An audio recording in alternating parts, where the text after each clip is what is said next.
I have never left Toretsk. It is my first time. This is what 11-year-old Denis Skachkov was saying as he and his mum Olha Skachkova climbed out of an armored van. They were whisked out of their hometown in Ukraine, located close to the front lines where Ukrainian and Russian forces are fighting. The mother and son were evacuated to a shelter in the Donetsk region, about 4 miles from fierce battles. It was then that Skachkova took off her son's protective vest. My child started to feel very scared.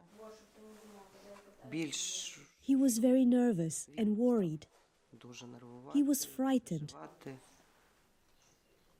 So I decided to go. Skachkova's mother, who is 69, stayed behind. She said she did not want to be a burden. Moscow denies targeting civilians, but the UN Refugee Agency says about 5 million Ukrainians have been internally displaced by Russia's invasion. Many are from Donetsk region, which has been hit harder by fighting than any other province. Tetiana Sherbak left the eastern city of Bakhmut in February, a city that fell to Russian forces after some of the fiercest and most deadly clashes since Russia's full-scale invasion in February 2022. She has helped to run this shelter since March and estimated that about 700 people have passed through its doors. Families with children usually stayed for a few days, she says, while older evacuees were harder to find permanent homes for and sometimes stay for months. The elderly don't want to go anywhere.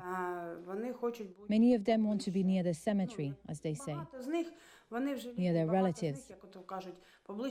It's important for them. They believe in the armed forces of Ukraine and Zaluzhny, commander-in-chief of the Ukrainian armed forces. They think they will be able to return to their homes. For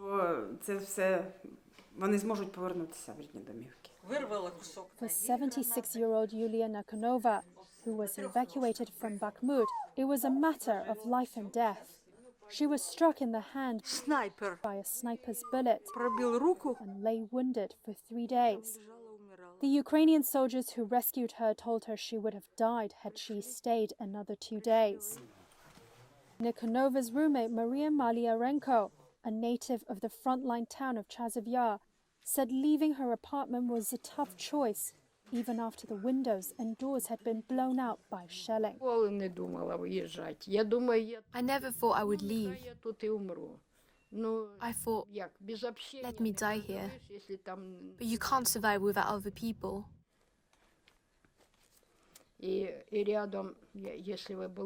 If there is no one there.